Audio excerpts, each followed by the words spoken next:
Nuk ka pasur dhe nuk ka bllokim, nuk ka pasur dhe nuk ka veto nga asnjë shtet antar për procesin e antarësimit të BE-s të Shqipërisë në BE. Procesi ka vijuar dhe vjen normalisht. Këtë, nëse ka nevojë të kujtohet, e ka thënë dhe delegacioni i Bashkimit Evropian në Tiranë dhe e ka publikuar, e ka theksuar publikisht, sepse progresi i dukshëm i vendit negociata është theksuar në mënyrë të përsëritur disa herë nga Komisioneri Akos, qoftë në intervista, qoftë në publikimet e saj dhe natyrisht edhe nga përfaqësuesja e lartë zëvendës presidentja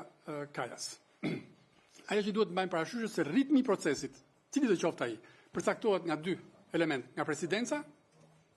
dhe nga shtetet anëtare të BE-s. Ata do marrin kohën sa ta kenë të shohin të arsyeshme për një dokument i cili është thelbësor për procesin dhe bëhet për herë të parë në këtë formë dhe me këtë metodologji. Në këtë kuadër, ajo që është thelbësore është puna dhe rezultatet tona. Ne duhet të vijojmë me durim dhe vendosmëri duke dëshmuar progres të qëndrueshëm dhe të verifikueshëm në atë që dim të bëjmë më mirë, që janë reformat dhe për të mbështetur angazhimet. Objektivi ynë është i qartë, të bëjmë pjesën tonë me seriozitet, të ecim përpara në përputhje me ambicien tonë dhe planin e përbashkët të Komisionit Evropian, i cili është i bërë i ditur dhe deri tani ka funksionuar në mënyrë maksimale, pra për të mbyllur negociatat teknike brenda vitit 2027 dhe për të bërë të mundur në shkrimin e traktatit të antarësimit gjatë vitit 2028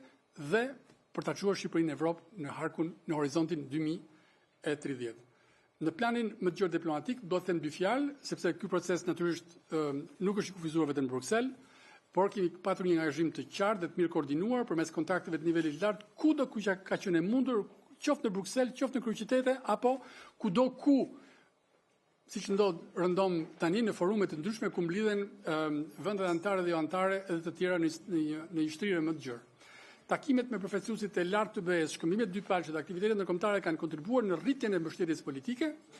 Vizita pak ditë më parë, po përmend vizitën e 3 ministrave të jashtëm të Austrisë, Çekisë dhe Slovakisë, të cilët erdhën për 2 orë në Tiranë vetëm për të konfirmuar mbështetjen për Shqipërinë, për procesin e antarësimit të Shqipërisë në kuadër të mbështetjes që u japin vendet anëtare të BE-s në tërësi dhe në